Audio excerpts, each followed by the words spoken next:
भुलक्कड़ बहू। कल ये तेरी बीवी फोन सब्जी की दुकान में भुलाई।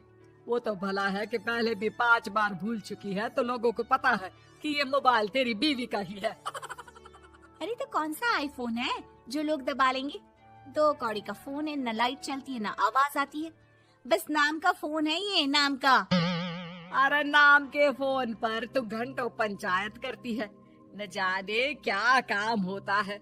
अरे कौन से शहर बाजार में तू काम करती है? बहू सास से जीत तो सकती नहीं थी, वहीं से चली जाती है, लेकिन हाँ भूलने की आदत उसकी अब भी रहती है। सुनो, नहाने जा रहा हूँ, ऑफिस के लिए देर हो रही है, तो जरा ये शर्ट प्रेस कर देना। और हाँ प्लीज, और कोई शर्ट धुली नहीं है तो थोड़ा ध्यान से करना, ठीक है? अरे हाँ पता है, हर बात पर सिखाया मत कीजिए। इस घर में शादी करके तो ऐसा लग रहा है कि सामान्य ज्ञान की क्लास ही चलती रहती है, हर वक्त परेशान करके रख दिया है। पति नहाने जाता है और बीवी लग जाती है पति की शर्ट प्रेस करने कि तभी बाहर से आवाज आती है, कोई गरीब साधु को रोटी दे दे। अरे बाबा भूखा खड़ा है तेरे द्वार देवी, बाबा को भिक्षा देकर पुण्य कमा ले देवी। ओहो, ये तो पुण्य की बात है कि बाबा दरवाजे खड़ा है। अब इसकी आवाज सासू माँ को सुनाई नहीं देगी, लेकिन मैं और ये कमरे में हल्के से बात कर ले तो क्या, अरे घूसी चली आती है। चलो पहले बाबा को ये रोटी दे देती हूँ। अब क्या था, रिंकी जाती है बाबा को रोटी देने, लेकिन पीछे छोड़ जाती है पति की शर्ट के ऊपर प्रेस, वो भी गर्मा गर्म। अरे बाबा रोटी तो ले लो, बस ये बता दो कि मेरी किस्मत कब जगेगी।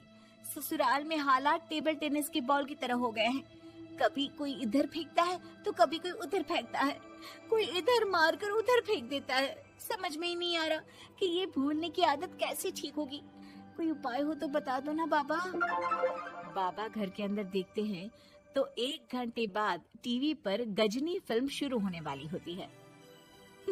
याद है ना, गजनी फिल्म जिसमें आमिर खान को भूलने की बीमारी होती है और वो हर बात को लिख कर याद रखता है। अरे बेटे, हम बाबा हैं, हर किसी सवाल और जीवन में दुख परेशानी का निजात है हमारे पास।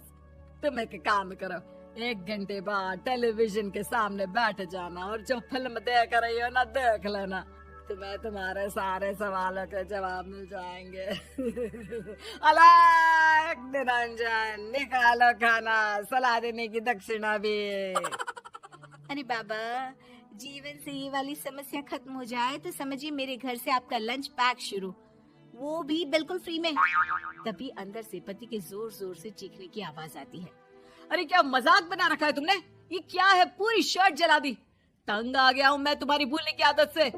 हे भगवान, ये मेरा गधा जैसा बेटा सारा दिन जितनी कमाई नहीं करता उतना तो ये लड़की नुकसान करवा देती है। बाबा, लग रहा है कि कोई कांड हो गया है अंदर मुझसे। अच्छा मैं ना 1 घंटे बाद बैठ जाऊंगी फिल्म देखने, विदा लीजिए अब तो आप। जैसे ही वो घर के अंदर जाती है, सामने पति खड़ा होता है फटी शर्ट पहनकर। माफ करिए, पापा आ गए थे दक्षिणा के लिए। अब कर्म और धर्म का लेखा जोखा भी तो संभालना है ना जीवन में, तभी तो चली गई थी उन्हें रोटी देने।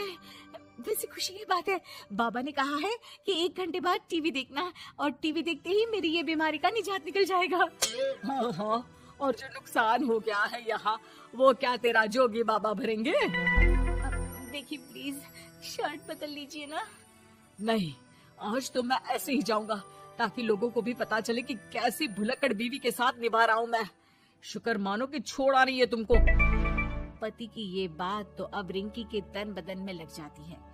वो सोच लेती है कि अब किसी भी हालत में वो अपनी ये भुलक्कड़पन की बीमारी को खत्म करेगी।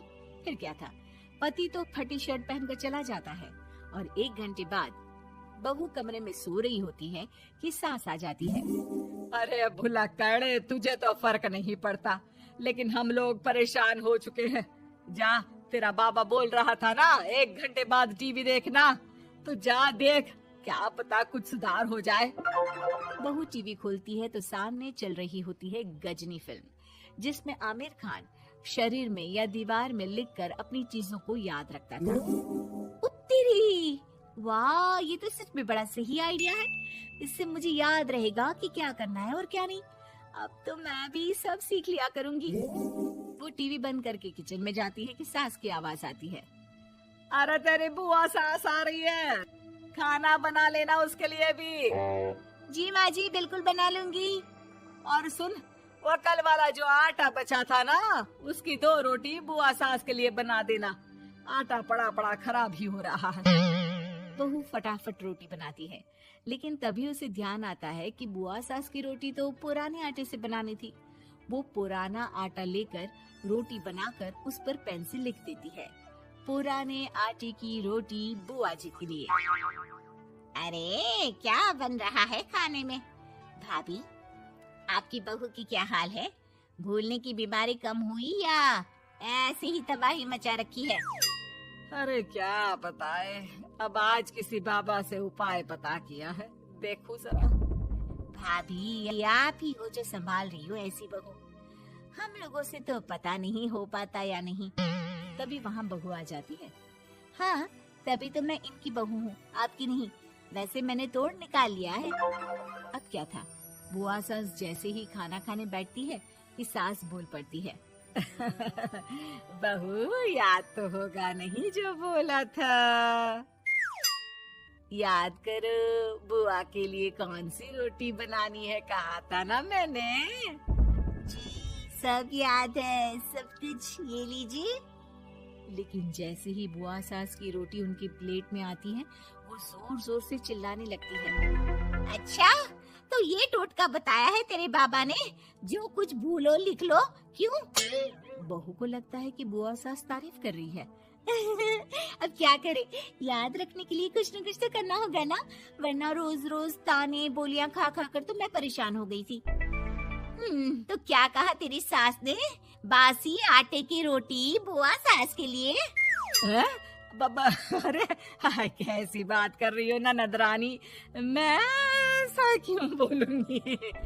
ऐसे आपको कैसे पता चला? क्योंकि तेरी भुलक्कड़ बहू ने ये लिखा है। बहू सबके सामने वो रोटी रख देती है जिसमें लिखा होता है, बुआ सास की रोटी बासी आटे की। क्या करूं, मैं इतनी सुंदर हूं तो? श्रीवास्तव मौसी का जब बेटा हुआ था, उन्होंने तभी ठान लिया था कि अपने बेटे के लिए सबसे सुंदर लड़की का हाथ मांग कर लाएंगी। श्रीवास्तव मौसी को भी बचपन से हीरोइन बन के रहने का बड़ा शौक था, तो बहू भी उनको हीरोइन जैसी ही चाहिए थी। एक दिन उन्होंने मिस गाजियाबाद डिम्पल से उसकी शादी करवा दी। यहाँ बस एक ही दिक्कत थी, डिम्पल को फेस मास्क बनाना तो आता था, पर आटा गूंथना नहीं आता था। बातें तो पक्की पक्की करती थी, पर रोटियां कच्ची पक्की बनाती थी। कमला बहन, मानना पड़ेगा, आप शहर की सबसे सुंदर लड़की को ब्याह कर ले आई है अपने बेटे के लिए। अब इसमें हमने तो कुछ नहीं किया भाई साहब, सब ऊपर वाले की कृपा है। जी जी, तो क्या क्या कर लेती है आपकी बहू? सब कुछ। जाओ बेटा डिम्पल, शर्मा जी के लिए थोड़ा नाश्ता पानी बना लाओ। डिम्पल नजदीक जाकर श्रीवास्तव मौसी के कान में फुसफुसाती है। मम्मी जी, नाश्ता बनाना तो नहीं आता, सिर्फ पानी ले आओ। अरे बेटा, तुझे देखने कितने लोग आए हैं, इन सबको पानी पिलाने का ही इरादा है क्या? सुंदर हूँ इसलिए देखने आए हैं। क्या करूँ, मैं इतनी सुंदर हूँ तो आप ही बताओ ना, क्या करूँ मैं? अरे बेटा, कुछ मत कर, खाना बनाना सीख ले बस। श्रीवास्तव मौसी के लिस्ट में सुंदरता सबसे ऊपर आती थी और उन्हें उसी का फल मिला। उनके बेटे अशोक ने एक दिन माँ से शिकायत की। माँ, कैसी बहू ढूंढ कर लाई हो?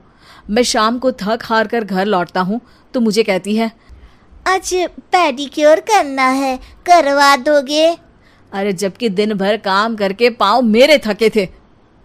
अरे बेटा, ठीक है ना, धीरे धीरे सीख जाएगी। अरे क्या सीख जाएगी माँ, उससे कुछ भी नहीं आता। हफ्ते भर का शेड्यूल बना लिया है उसने, पेडिक्योर, हेड मसाज, मुल्तानी मिट्टी का ये वो, अरे पता नहीं क्या क्या। अरे मुझे तो नाम भी नहीं आते। देख बेटा, खाना बनाना, सब्जी काटना, ये सब सीखा जा सकता है, पर सुंदरता नहीं सीखी जा सकती। इतनी सुंदर बहू मिली है, फिर भी तू खुश नहीं है। कैसा बेटा है तू? श्रीवास्तव मौसी का मानना था कि समय रहते बहू सब सीख जाएगी, पर मिस गाजियाबाद से शादी कराने के बाद घर का जो नाम हुआ है वो जरूरी है। अरे सबकी बहू खाना बना लेती है, हमारे घर में तो काम वाली दीदी भी है, पर हमारे घर में जितनी सुंदर बहू है ना, उतनी किसी के घर में नहीं।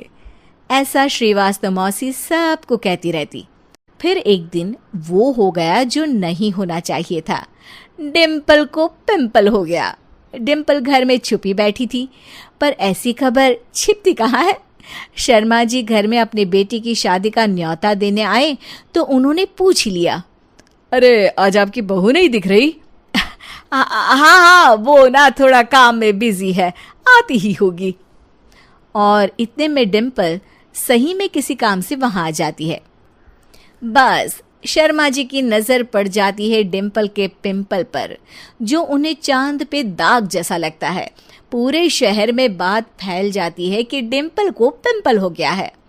ये दिक्कत काफी गंभीर थी और श्रीवास्तव मौसी को पता था कि अगर ऐसा चलता रहा तो उन्होंने जो हासिल किया था सब मिट्टी में मिल जाएगा।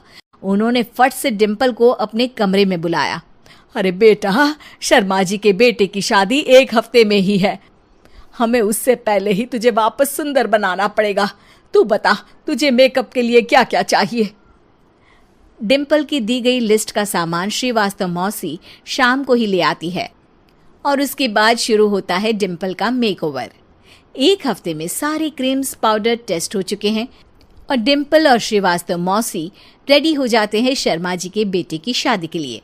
शादी के दिन डिम्पल बहुत सुंदर लग रही थी। श्रीवास्तव मौसी को उम्मीद थी कि बस अब तो हर जगह वो और डिम्पल ही छाए रहेंगे, चाहे शादी किसी की भी हो। पर जब वो शादी में पहुंचते हैं तो उन्हें बाहर शर्मा जी लोगों का स्वागत करते मिलते हैं। अरे कमला जी, सही समय पर आई हैं, आप ही का इंतजार था। हमने भी हमारे बेटे के लिए मिस अहमदाबाद ढूंढी है। डिम्पल और श्रीवास्तव मौसी दोनों के मुंह खुले के खुले रह जाते हैं शर्मा जी की बहू को देखकर। वो तो डिम्पल से भी ज्यादा सुंदर थी।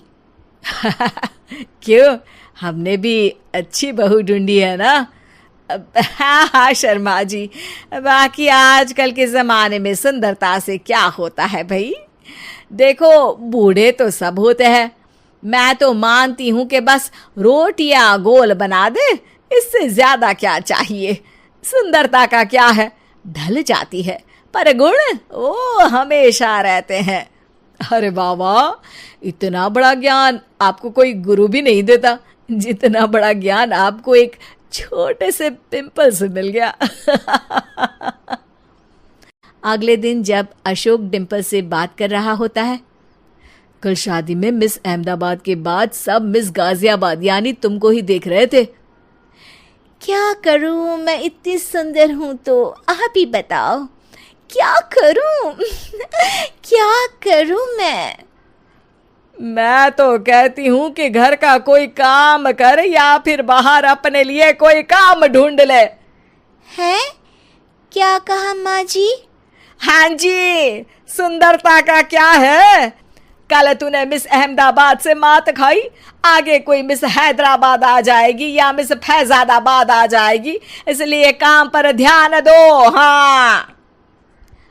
और कुछ महीनों बाद, अरे बहू, काम करने के बाद तू सुंदर नहीं, अति सुंदर हो गई है।